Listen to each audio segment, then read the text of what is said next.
Former State Representative Steve Smith of Shell Lake is one of 5 candidates to be Democratic State Party Chairman. Wisconsin Eye is interviewing all 5 candidates, asking them to outline their goals if they're elected party chair. Steve, welcome back to Wisconsin Eye. Thank you for asking me to come and for being able to share my thoughts. Well, introduce yourself to some of those Democrats that are going to be at the convention June 5 and 6. Give us the short version of your background. That's June 5 and 6 in Milwaukee. There, I'll finish it. Well, I'm a father of 3, grandfather of 2. Been married to my best friend for 43 years. She's my best supporter, my most harsh critic, but she's always on my team. And it was the luckiest day of my life, the day I got married to Christine.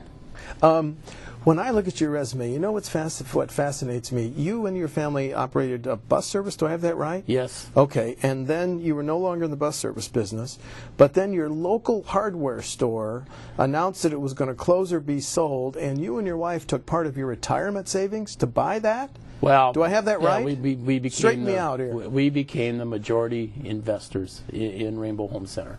Okay, and that protected how many jobs? Well, we'll say 47. Why did you do that? Why did you put your retirement funds at risk? Well, you know, it's always about people before money.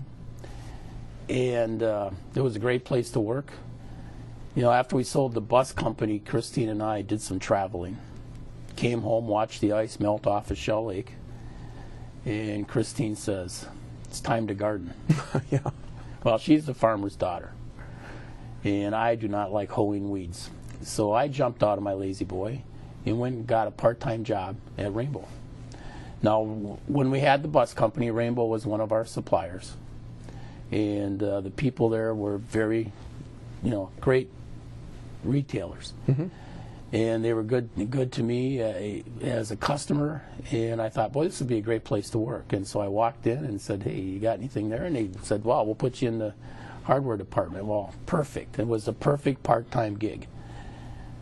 Work, be home in the summertime, work 1 weekend out of 3 days, 1 week, 4 days the next, and then whenever they would ask. Mm-hmm.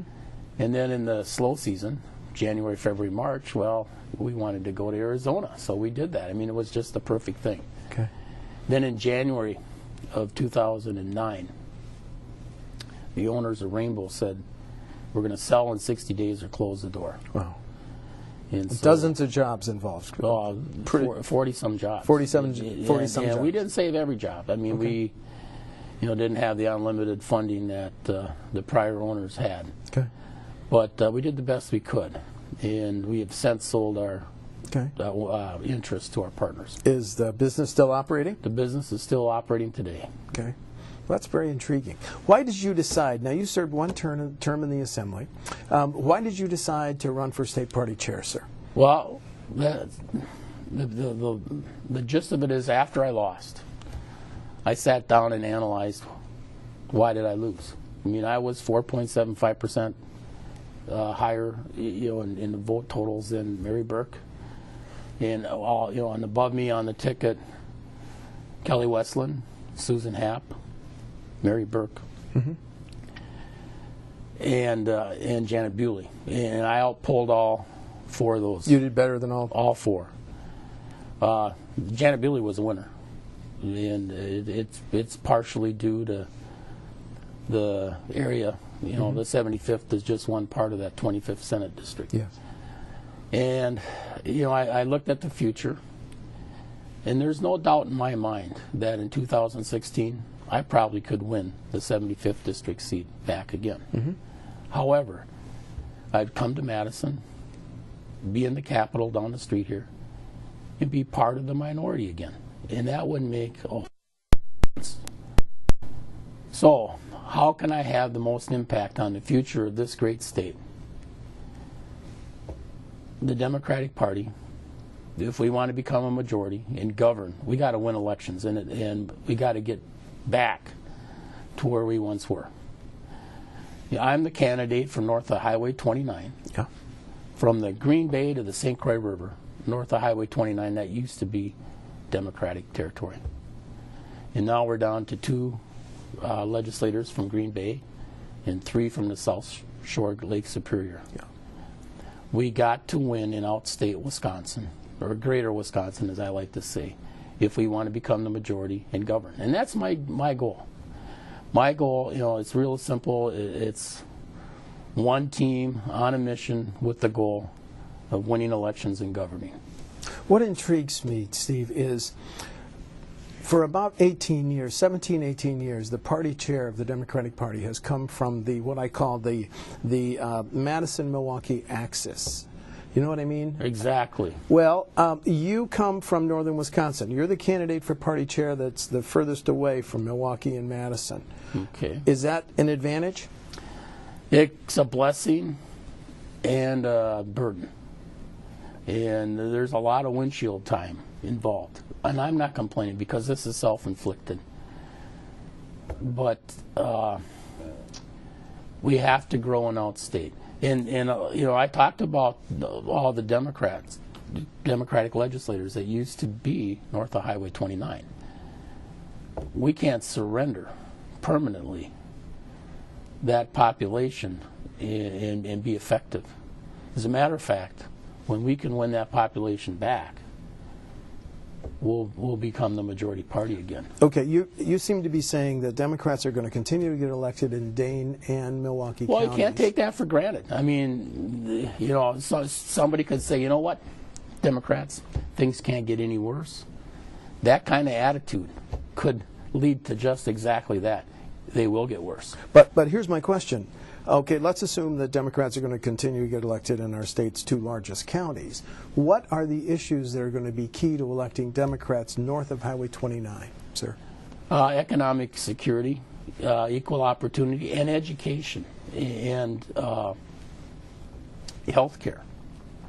And believe it or not, there's a bandwidth problem. Mm-hmm. Everybody thinks in this day and age we don't need wires for telephone service. Well, there are places in my neighborhood, and that's a big term, that you don't have cell reception, and let alone high-speed internet. And those are critical. I mean, if we want to be competitive in a worldwide marketplace, we have to have the infrastructure so that if you're in Drummond, Wisconsin, or out in the Blue Hills of northern Rusk County, eastern Barron County, that is great country, but definite disadvantage for a work-at-home industry. And you should be able to have it all. What's at stake in the 2016, 2018, and 2020 elections? The future of the Democratic Party of Wisconsin. Well, we're probably going to do well in 2016. But then in 2018, we're back to the off-year election, and we haven't been doing so well in those. So, and then 2020 is going to be the last one before the new census redistricting. Right. Okay. So. Yeah. Well.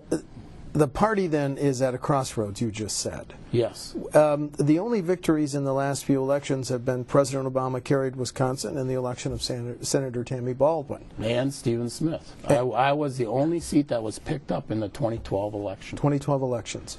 So my question is, why have the victories been so scarce for your party in the last three election cycles? Well, it's hard to say this, and I don't like to throw rocks. My kind of leadership is praise in public, give other players the credit for success, mm-hmm. Step up and take ownership of the failures. Praise in public, corrective interview in private. Okay. It's just circumstance in some ways, but we weren't a team for going into the 2014 election. We were in different boats, rowing in different directions. The only common statewide message basically was, we're not them. That's not good enough to win. Well, my follow-up question is specifically, why can't your party beat Governor Scott Walker 2010, 2012, 2014, sir? Well, 2010 was a rising red tide year. And Jim Doyle did his best, but it would have been his third election. Yes. Things weren't great. Mm-hmm. We were heading into the start of a down cycle. 2012 recall? Well, the 2012 recall, I don't want to say it was a mistake, but it added to our burden. And then by getting the election day delayed, mm-hmm. that was to Governor Walker's advantage. And he's a great politician.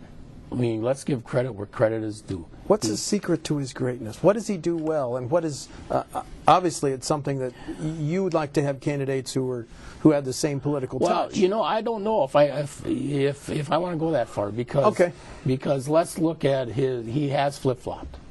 Come out and said 250,000 jobs and hold me to it, mm-hmm. and then look for an excuse to blame somebody else.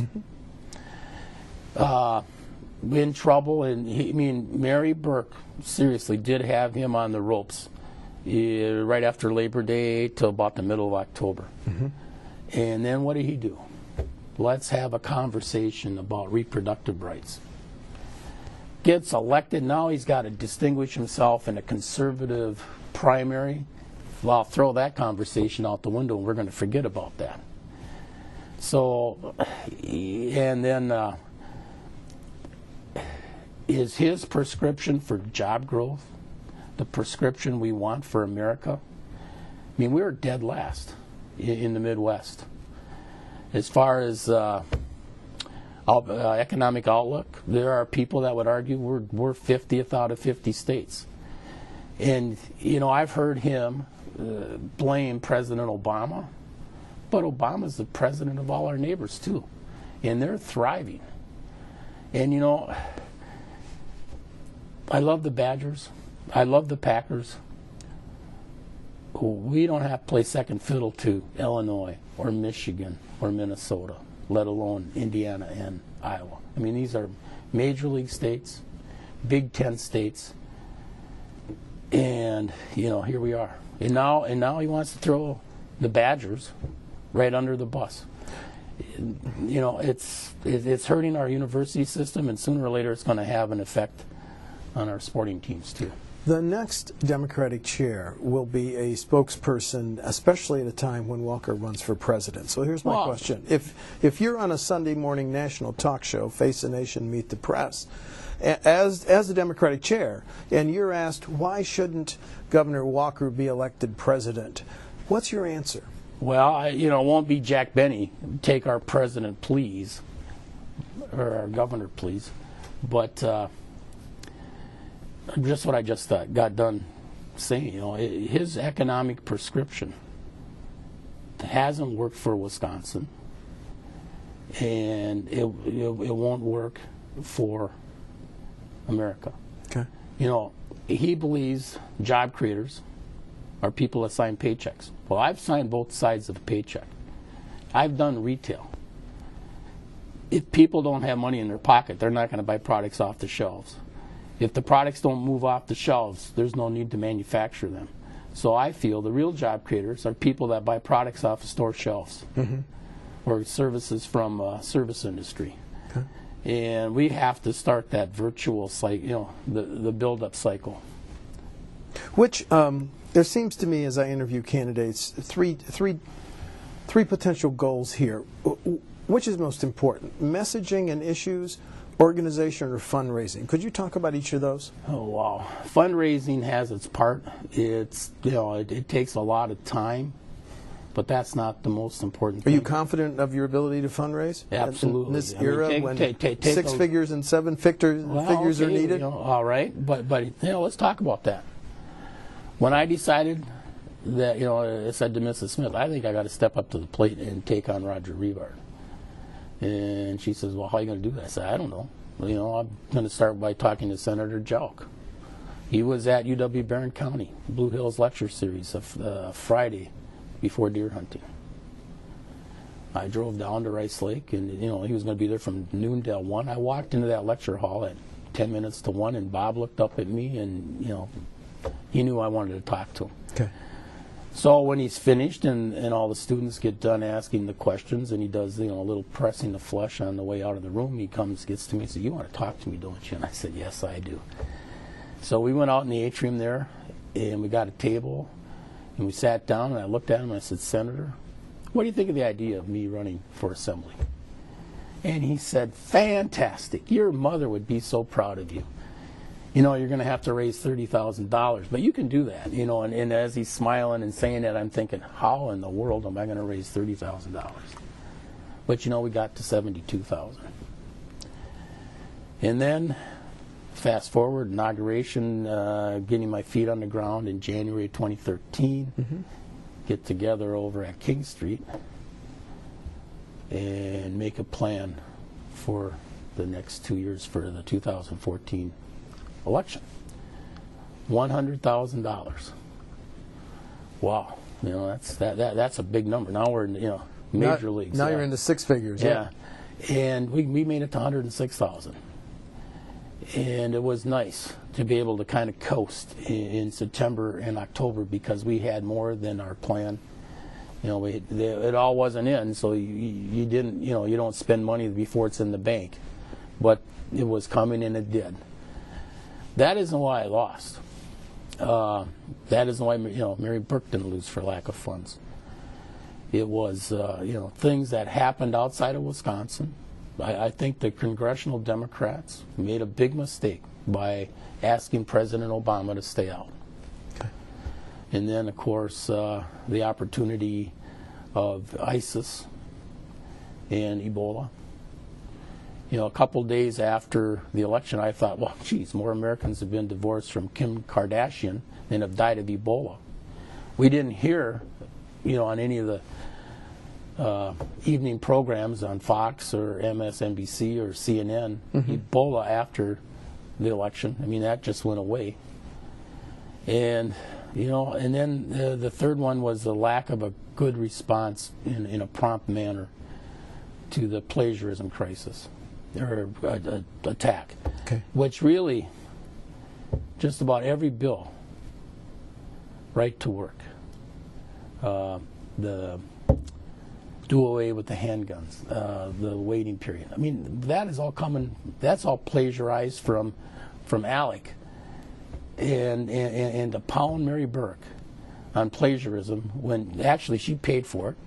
That would be like, these guys that write a book with a ghostwriter and saying, oh, the author has plagiarized that whole book. It's just such a trumped-up, phony charge. But it is what it is. We can't make water run back uphill. And so, we'll just go forward. When you're asked by Democrats from Dane and Milwaukee counties, how much are we going to see you, Mr. Chairman? Are you going to take an apartment in Madison or Milwaukee?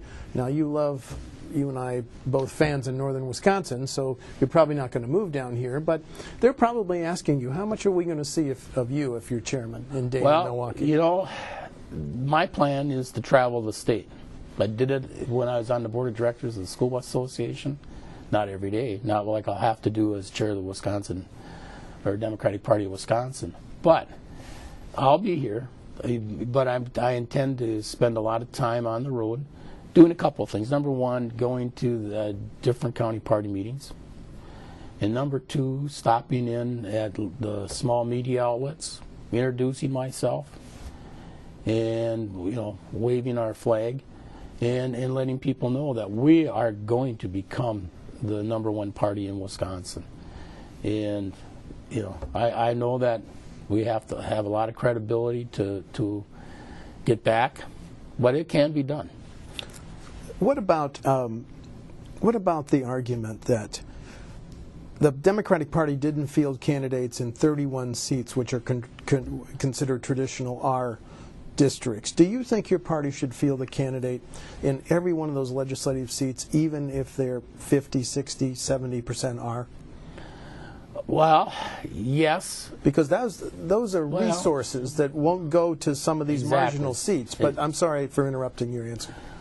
No, I know what the argument is, because every dollar they got to spend defending a seat in Waukesha County, they can't spend going after a seat like Stephen Smith's or Amy Sue's or Mandy Wright's. Right.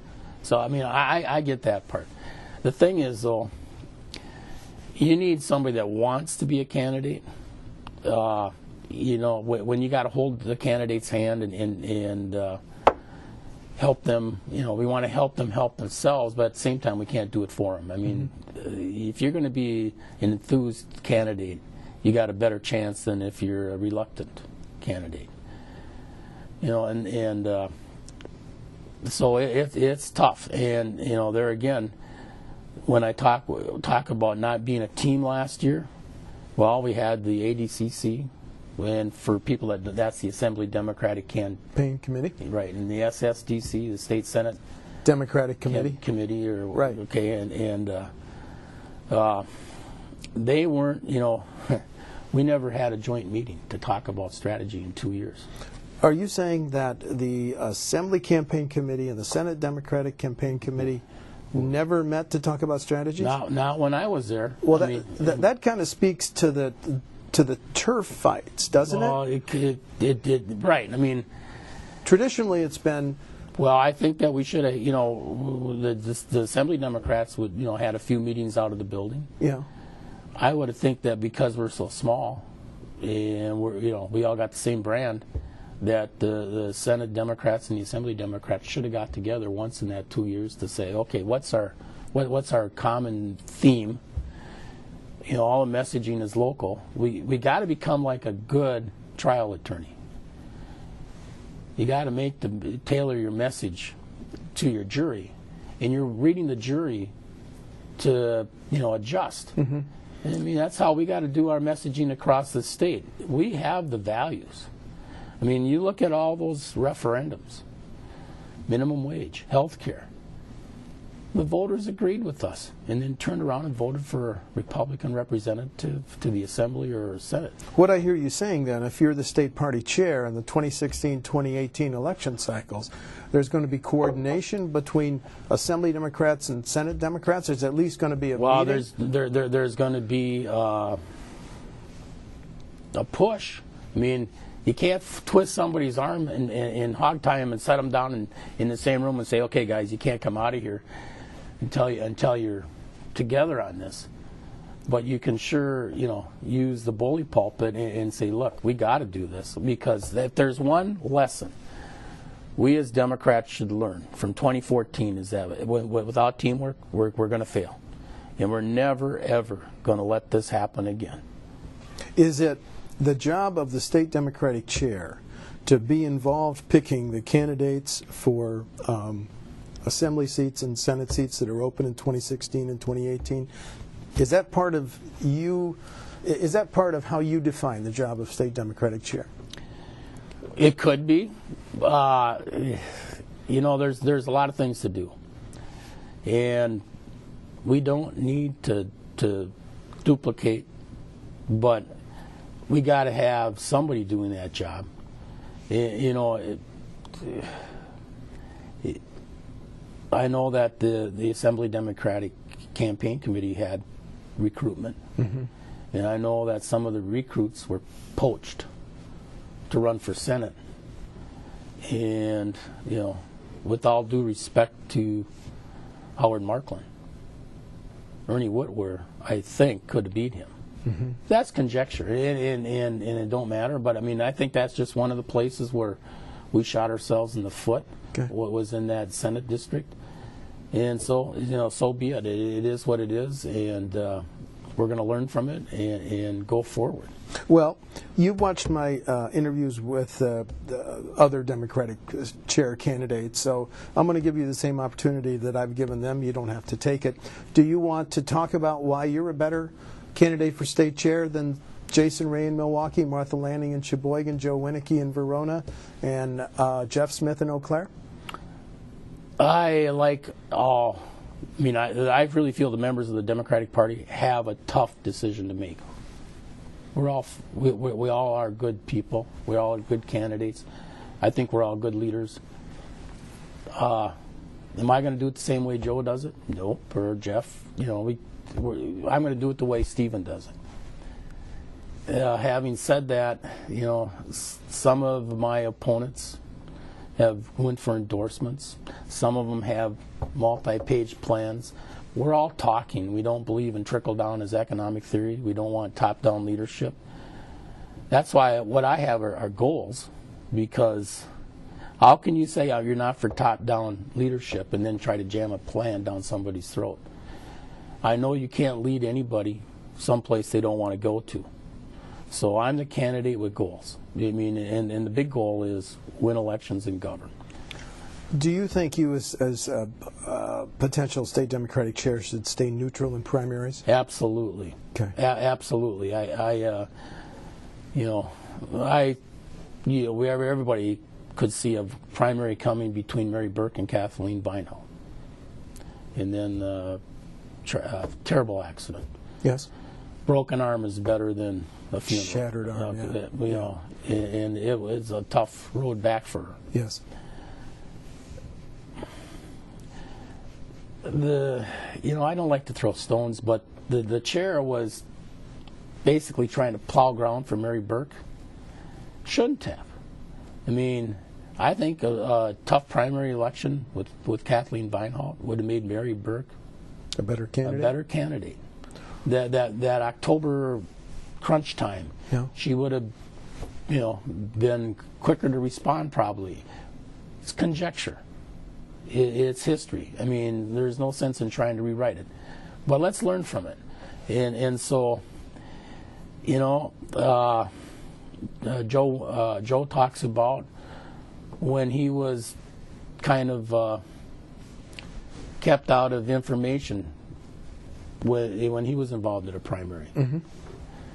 Jeff talks about, when he wasn't the favored son in a primary. Mm-hmm. But he won.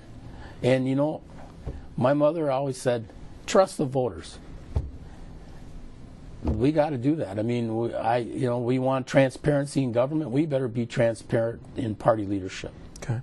Well, along that same note, if you're the chair, you're going to be called upon to, there's a presidential race coming up. Hillary Clinton is the favorite. Do you think she'd be a better candidate if she were tested by Martin O'Malley, former Maryland governor, or Elizabeth Warren, Senator Warren? Well, absolutely. Now, before I say this, are you already endorsing Hillary? Not if I'm the chair, and Go ahead, I'm not going to do it now because I'm in this chair race, and I'm not going to be a hypocrite about it. I will, and to be transparent, I was for Hillary in 2008. I mean, in the Smith family, and I'm talking, the big family, the multi-generations with my nieces and nephews. Let's go that big. Mm-hmm. The younger crowd were all oohing and ahhing about Obama. Yep. Us older Turks were Hillary people, and frankly, I remember Jimmy Carter, and I thought Obama would be like Jimmy Carter. And while he's turned out to be much better, I mean, there isn't really anything he said he didn't want to accomplish that he hasn't done. The only thing he can't do is get the Republicans to work with him, and that's their choice. He can't control that. And they're trying to take away all his accomplishments. The history books are going to be very kind to President Obama. Okay. And it's been a great surprise to me just how good a president he's been. Now, 2016. Elizabeth Warren, she keeps saying, well, I don't want to be there. Right.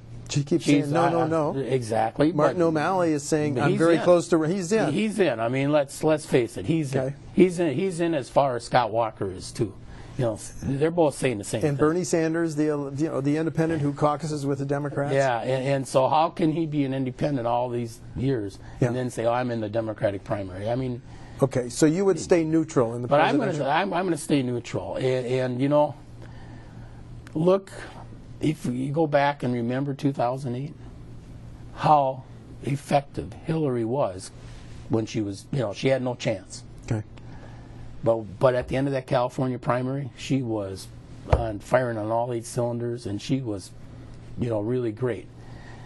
I'm hoping she gets to that level very soon. Okay. And, I got contacts, and I'm hearing good things from Iowa. Even though the press is saying other things about Iowa, I'm hearing good things from Iowa. Okay. Well, we're almost out of time, so here's my final question. Preview your speech to to the Democratic State Convention. I don't know if you'll give it on June 5 or June 6. Give us a preview of what you're going to say to your fellow Democrats in terms of why you should be elected chair. Well, you know, we're at a critical point.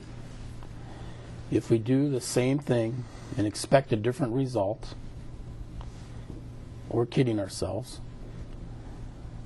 We need to grow in outstate Wisconsin.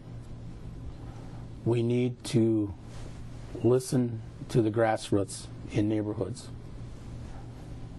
And we need someone that can plant the flag in every corner of this state. Very good. Well, thank you. Steve Smith of Shell Lake is one of 5 Democratic candidates for the position of party chair. That party chair will be elected June 5 and June 6 in Milwaukee. You can go to wisci.org to see our interviews with Joe Winnicke, Martha Lanning, and Jeff Smith, and we'll be interviewing the 5th and final candidate. We're scheduled to do that today. Steve, thanks very much for talking to Wisconsin. You're welcome. Thank you.